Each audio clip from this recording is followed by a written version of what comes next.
all of us as leaders, as parents,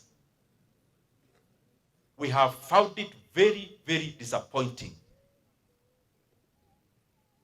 that the free basic education that came in Kenya during the reign of President Mwai Kibaki is now being annihilated by those who are in power now. And I want to address them specifically as an MP for Kiharu. Education is the equalizer for all the households in Kenya. It is education ambayo Mungu ametumia that wengi wetu hata mimi nikiwa mbele yenu tumefika kwenye tuko. And we cannot allow that advantage we had to be discarded by those who do not know its worth.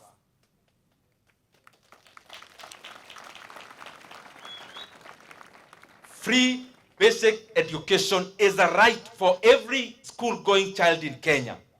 It is not a privilege from any benefactor. It is a right. And it is education that polishes human capital, adds value to human beings and labor force, and helps the economies to grow. Indeed, even in many economic models, because that is my background, education and accumulation of knowledge is one of the factors that catapult economies forward. And therefore, for no avoidance of doubt, we are not going to allow anyone to play around with free basic education.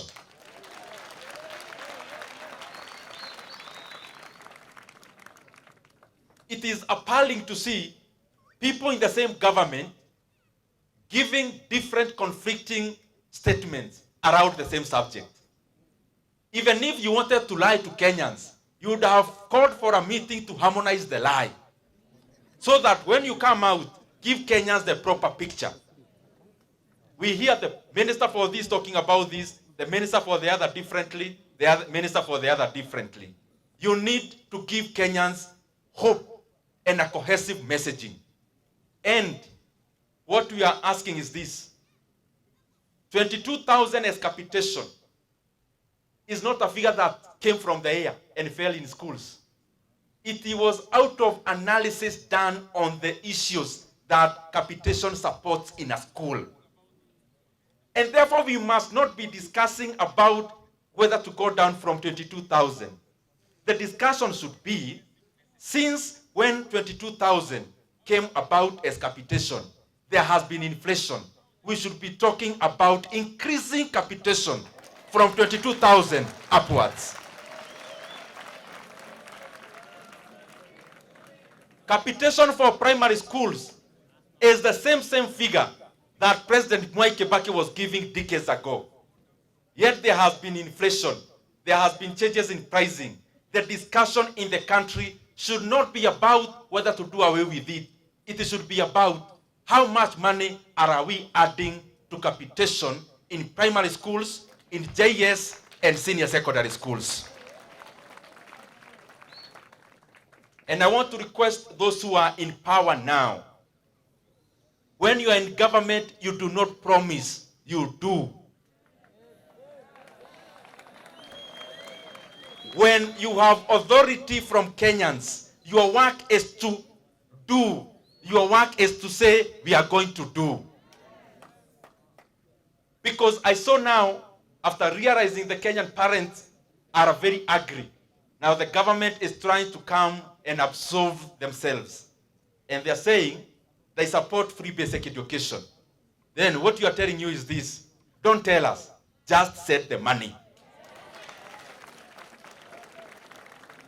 And at it, ile pesa ambayo, most of these principles, let me tell you parents, they run these schools like insurance companies. Ile unachukua policy ya huyu, unalipa yule.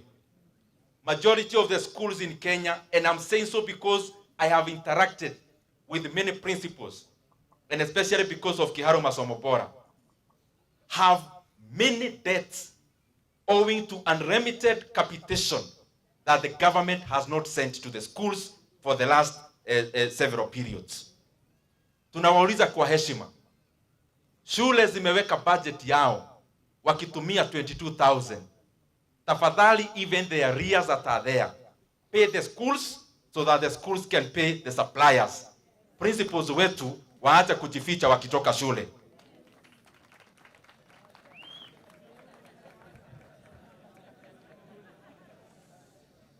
Na ya mwisho, when I'm here, I'm talking about President Kibaki's time, because it is the government, the executive, that shapes policy. You know, now I have seen now the usual circus of blame games. Oh, it's this, it's that, it's the other. When we talk about free basic education, we talk about the government then. So the government cannot shift blame to any other institution. It is the government that shapes policy. It is the government that does allocations. Practically speaking, I have been there, I know. When the budgets are made, Parliament is only a conveyor belt. The buck stops with the executive. Please, reorganize your budget. Remove money from those areas. Many. Remove areas from those many areas, including endless renovations, including confidential funds. Remove the money for political management, like the one we are seeing people spending every weekend. Direct that money to capitation of support of our education. And please don't shift blame. Just do what is right because you know what is right. Just put money there. Kenyans are not interested in blame games, in shenanigans. Kenyans are just interested in the children of Kenya getting quality education.